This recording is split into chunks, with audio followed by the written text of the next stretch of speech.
mapagpalang araw sa atin lahat mga kaspero. Ngayon mag spear fishing ulit tayo kasama si Master Boy. Shout out. And then dito tayo mag-uumpisa papunta doon kila Bro Ryan. Sobrang layo, siguro mga 1 kilometers. Ayan, papunta doon. So yung agos papunta doon, sasabayan na lang natin mga kaspero. Sure dive lang tayo. Kalmata yung tubig. Kaya let's go.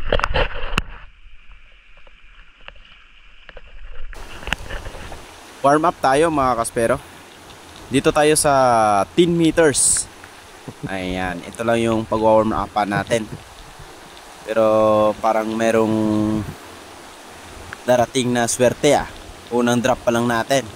Napapansin ko kasi dito sa mga bait natin, sa unahan yung mga trigger fish parang hindi mapakali. Kaya ayun, tumigil na lang ako. Hindi na ako lumingon dahil alam kong nasa likod ko na mga kaspero.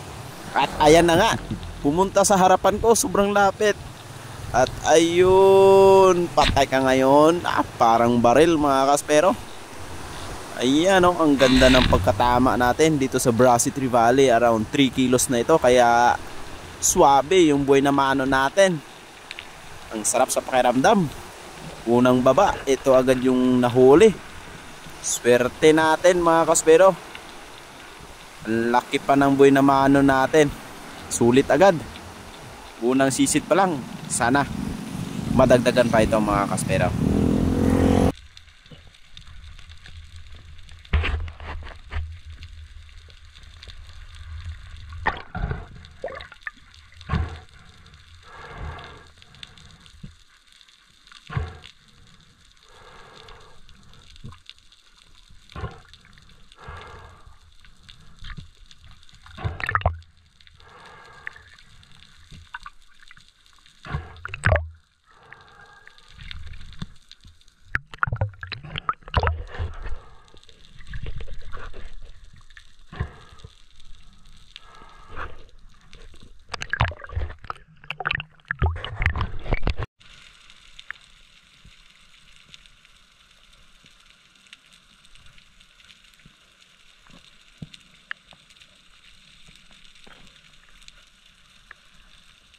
At ito, medyo lumaot na tayo mga kaspero.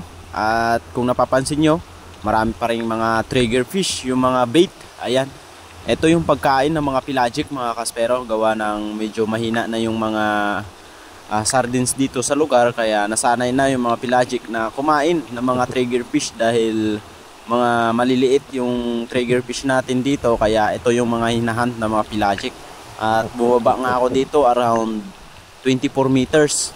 At pagka drop ko, ayan, medyo kalakasan ng agos at nagsandasting ako.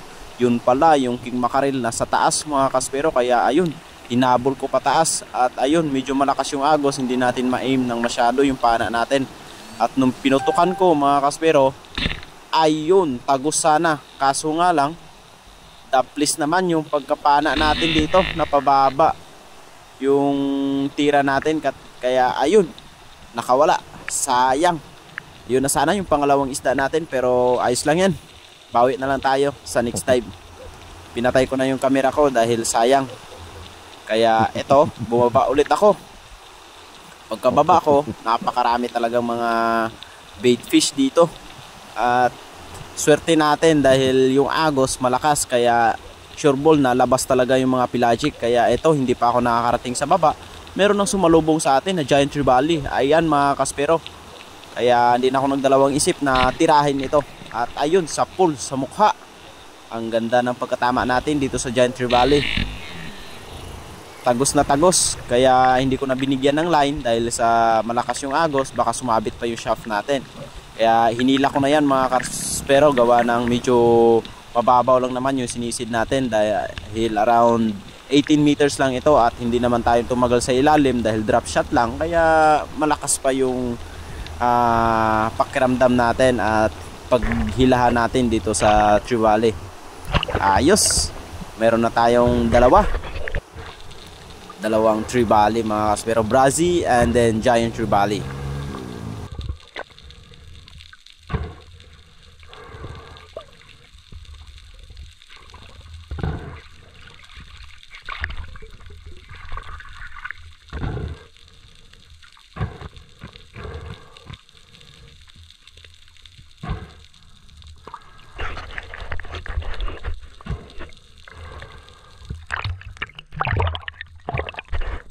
ganado talaga akong bumaba mga kaspero, gawa ng nararamdaman ko na sadyang napakaraming pelagic sa lugar na to.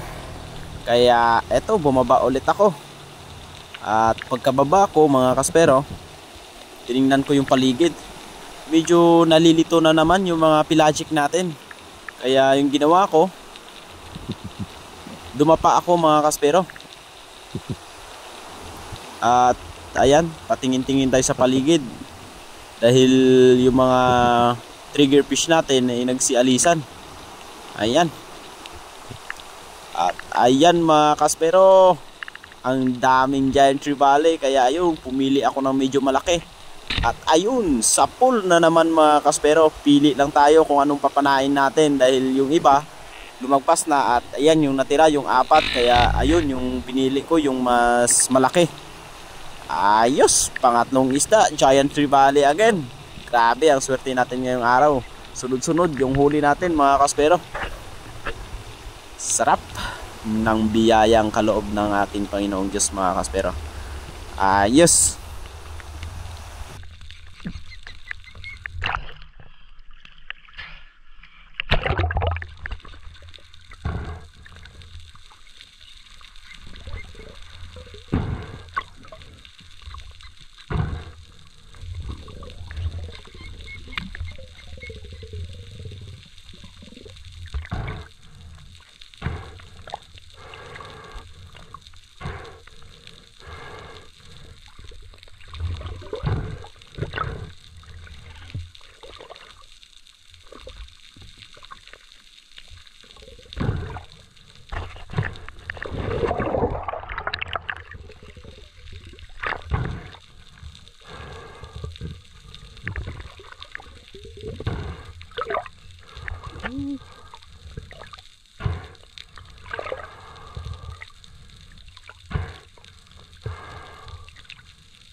Pagka-secured nga natin ng giant trevally, after ilang minutong pagpahinga sa taas mga kaspero, muling bumaba ako para mag-hunting ulit. Dahil nandyan lang talaga yung mga pelagic mga kaspero. Pag may agos talaga, grabe, hindi talaga mawawala ng isda itong spot na to mga kaspero. Yun nga lang, kailangan nyo lang medyo lumalim ng konti dahil nandito sila sa malalim. Kaya ayan, free fall lang ako pababa dahil medyo kalaliman na ito, around 25 na ito mga kaspero. At napansin ko nagsikalasan na naman yung mga trigger fish, at ito pala yung lumapit, grupo ng brassy trevally. At ayun, ang swerte natin mga kaspero, double kill na naman. Grabe talaga, ayos. Na-spine shot pa yung isa, at yung isa medyo napataas yung tama, pero hindi yan makakawala dahil napakaganda ng pagkatira natin. Medyo makapal yung likod, kaya at naka double flapper tayo, walang kawala itong dalawang brassy trevally. Isang tira, dalawa. Ayos, suabe. Sobrang lakas ng pana natin mga kaspero. Kung napapansin nyo, tagusan talaga yung isa. Pipili sana ako ng malaki dito mga kaspero, ngunit nung nakita kong magkatabi yung dalawa, kaya doon na ako nag-focus. At ayun, nung kinalabit ko yung trigger, tinamaan silang dalawa at na-spine shot pa yung isa. Sulit talaga mga kaspero. Grabe, saglitang dive lang pero biyaya na naman. Sulit ang dive natin mga kaspero. At yun, pagkatapos nating na-secured, pagkatapos nating nakapagpahinga, muling bumaba ulit tayo. Excited talaga mga kaspero bumaba kapag ganitong karaming isda. Pero syempre, unahin natin yung safety natin. Kailangan natin magpahinga, huwag tayong basta-basta nasisisid lang. Kailangan talaga natin ng rest interval para hindi tayo ma-blackout, hindi tayo kakapusin ng hangin. Dahil maraming spiro na nangyari sa atin gawa ng nainganyo sila sa isda mga kaspero. Katulad nito, pana, ahon. Tapos may nakita na namang malaki kaya hindi na nakapagpahinga sa taas. Kaya yun yung iwasan natin mga kaspero.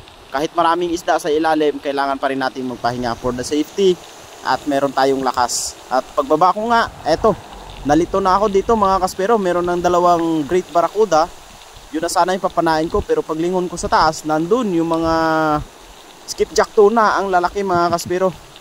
Hanggang sa wala tayong natira, kakapili. Sayang. At naghintay pa ako ng kaunti dito, baka bumalik yung mga great barracuda. Ngunit wala talaga. Wala talaga, kaya ayun, nag-change position ako. Sinabayan ko yung agos at baka merong sasalubong. Hanggang sa wala mga kaspero. Tiningnan ko yung mga bait, yun, bumaba lang ng konti, ngunit tumaas na naman, kaya ibig sabihin wala na sila dyan. Umalis na yung mga pelagic, kaya yung ginawa ko, umangat na ako mga kaspero at nagpahinga. Pahinga ulit around 4 minutes to 5 minutes bago dive ulit mga kaspero, para makabawi tayo ng lakas. Dahil kung tumatagal kasi ilalim ng mga 2 minutes o 1 minutes and 45 seconds, dapat triply or doble yung pahinga natin sa taas bago sumisid ulit. Kaya eto mga kaspero, kung napapansin nyo, bumaba ulit ako, pero kinakat ko lang yung video mga kaspero. Matagal talaga ako niyan sa taas magpahinga bago sisid ulit. Kinakat ko lang yung video para hindi mahaba. At eto na, bumaba na naman ako dito sa may buhanginan na part, around 20 meters. Ano kaya yung magpapakita sa atin ngayon mga kaspero? Eto na nga, malapit na tayo mag-drop sa ilalim mga kaspero. Nakaka-excite. At ayun, merong bumalagbag sa unahan, isang great barracuda, malaki mga kaspero. Kaya ayun, di na ako nagdalawang isip na tirahin ito. Yung iba kinakatakatukan. Ay mali. Kinakatakutukan. Ay mali pa rin, mali. Takot na lang mga kaspero. Yung iba takot dito dahil nangangagat daw. Pero eto, hindi tayo natatakot, kaya pinana ko na mga kaspero. Sayang dahil malaki ito, around 7 kilos. Kaya sulit yung mga araw natin mga kaspero.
Huwag na natin sayangin yung pagkakataon na ito mga kaspero, dahil dito lang tayo makakabawi. Kaya after natin nagpahinga, baba ulit tayo. At dahan-dahan lang tayo pa ilalim. Huwag tayong masyadong magmadali mga kaspero, dahil malakas naman yung agos. Nagpapatangay lang ako ng agos. Pagdating sa baba, ayan, mag-a-ambush lang ako sa ilalim. At darating na yung mga pelagic.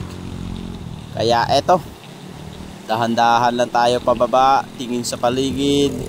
Dahil pag ganitong malakas ang agos, hindi natin maiiwasan na darating bigla sa harapan natin yung mga pelagic. Eto, pa-ambush na ako. At ayan, lumapit na mga kaspero. Kaso lang bumalik, kaya eto, inugugan natin. At ayan, dali-dali ding bumalik sa atin. Kaya sa pool na naman ng isang giant trevally mga kaspero. Ayun, ang ganda na naman ang pagkatama natin. Hasang mga kaspero. Dagdag sa huli na naman. Sarap sa pakiramdam.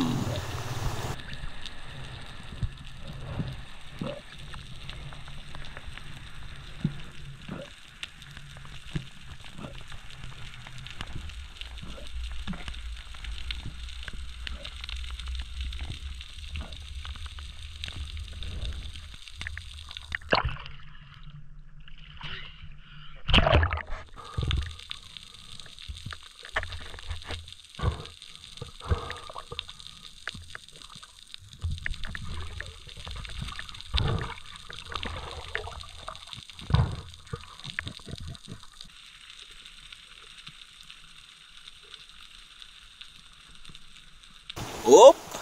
Eto na naman tayo mga kaspero, baba na naman tayo. Baka meron na namang pakita. Dahan-dahan ulit, huwag nating mamadaliin. Dahil yung isda, pag minadali natin, nagmamadali din sila. Kaya relax-relax lang tayo. The more na mag-relax tayo sa ilalim, mas lalo tayong tatagal mga kaspero. Ayan, pagdating sa ilalim, iwas tayo sa mga galaw na mabilisan mga kaspero. At ayun, parang merong lalapit, isang giant trevally na naman mga kaspero. Meron pang bayang nakasama. Ayan yung batfish o bayang dito sa amin. At syempre papiliin natin itong giant trevally dahil medyo pricey itong giant trevally na ito. Kaya ito yung pinana natin. Grabe, napakaraming giant trevally yung huli natin ngayong araw mga kaspero. Napakasulit talaga. Kaya salamat talaga sa ating Panginoong Diyos dahil binayayaan tayo ngayong araw ng napakaraming biyaya. Kaya sulit.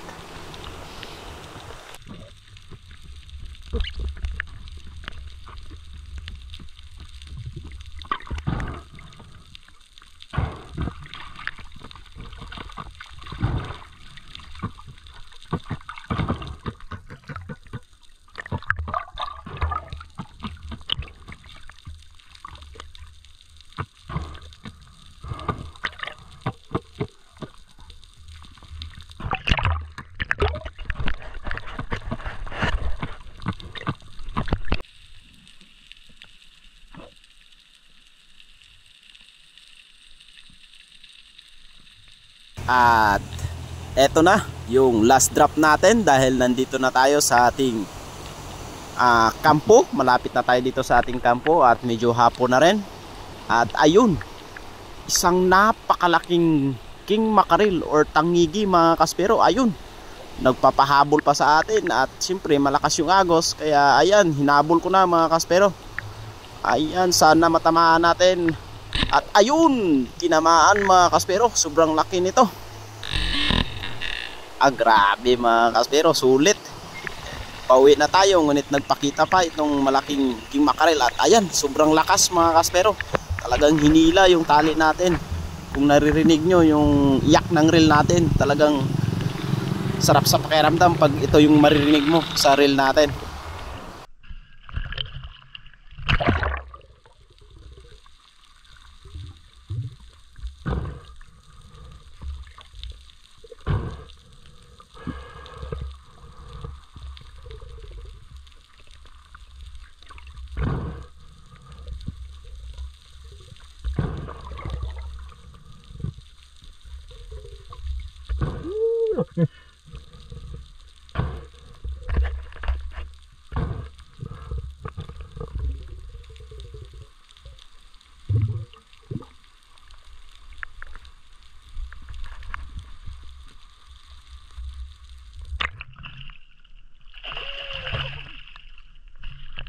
Grabe laki mga kaspero.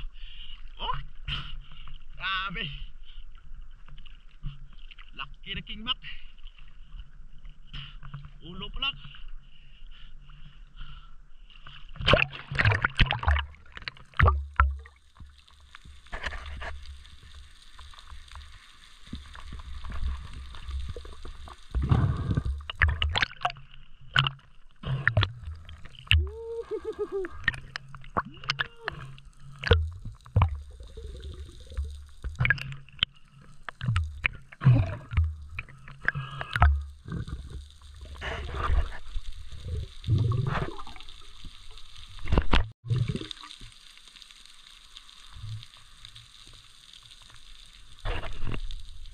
At ito yung huli natin na nahuli, yung king mackerel na malaki mga kaspero.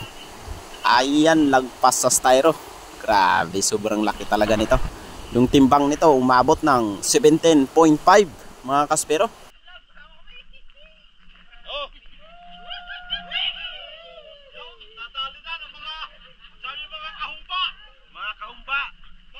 Ayan, si leader ng kahumba. Ayun. At yung ibang trevally natin binili na mga kaspero. At ito yung double kill natin at yung ibang trevally. Bali 4 na piraso ito mga kaspero. Binili rin ito. Bali kulang-kulang 13 kilos. Sulit mga kaspero. 17 kilos na giant trevally, 7 kilos na barracuda, and mahigit 15 kilos na mga trevally. Grabing biyaya mga kaspero. Ayan, yung kumuha niyan mga kaspero kay Bro Bem, yung maker natin ng spear gun. So siya yung kumuha ng barracuda at saka 17 kilos natin na king mackerel. At hanggang dito lang ang ating video mga kaspero. Maraming salamat sa walang sawang pagsuporta and God bless you all.